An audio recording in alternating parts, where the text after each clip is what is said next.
ఏలూరు జిల్లా లింగపాలెం వద్ద రోడ్డు ప్రమాదం జరిగింది. ఈ ఘటనలో ఒకరు మృతి చెందగా పలువురికి తీవ్ర గాయాలయ్యాయి. క్షతగాత్రుల్ని హుటాహుటిన స్థానిక ఆసుపత్రికి తరలించారు. ప్రమాదం జరిగిన సమయంలో బస్సులో 16 మంది ప్రయాణికులున్నారని అధికారులు చెబుతున్నారు.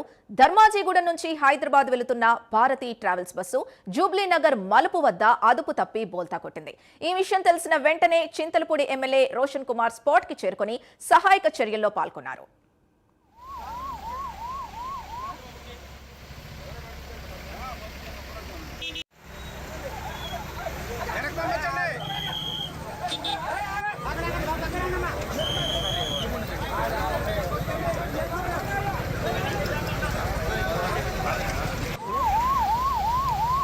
మరి ప్రతిరోజు ధర్మారం నుంచి హైదరాబాద్ వెళ్లే స్లీపర్ బస్ భారతి అనే ప్రైవేట్ ట్రావెల్స్ మరి లింగపాలెం వే బ్రిడ్జ్ దగ్గర ఒక 2 వీలర్ మీద వెళ్తున్న ఇద్దరిని గుద్ది కొంచెం ముందుకు వచ్చిన తర్వాత టర్నింగ్ లో మరి బస్సు తిరిగి పడిపోయింది. సో రైట్ సైడ్ లో పడిపోయింది. మనం చూడొచ్చిందా చూసాము. దాదాపు దీంట్లో 10కి పైగా ప్యాసింజర్స్ ఉన్నారు.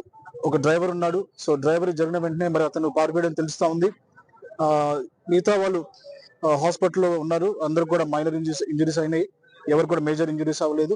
సో వెళ్ళి కూడా నేను పిహెచ్సిలో చూశాను. అక్కడ అంతా కూడా వాళ్ళకి ట్రీట్మెంట్ జరుగుతూ ఉంది.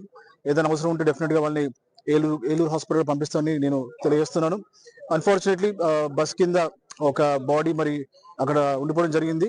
సో వెంటనే క్రెయిన్ ని అలాగే అంబులెన్స్ ని ఫైర్ ని పిలిపించి మరి ఆ క్రెయిన్ తోటి బస్ లిఫ్ట్ చేసి ఆ బాడీని మరి అంబులెన్స్ లో మరి చింతలపూడి గవర్నమెంట్ హాస్పిటల్ కి పంపించడం జరిగింది. సో డ్రైవర్ గురించి డీటెయిల్స్ తెలియాల్సి ఉంది. మరి ఒక యాక్సిడెంట్ విషయంలో కూడా ఇన్వెస్టిగేషన్ మరి అటు పోలీసు వారు చేస్తారు కాబట్టి ఇది తప్పకుండా మరి ఒకవేళ ప్రైవేట్ ట్రావెల్స్ వల్ల నిర్లక్ష్యం అయితే సివియర్ యాక్సిడెంట్ ఉంది.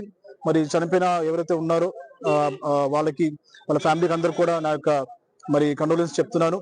మరి ప్రతిరోజు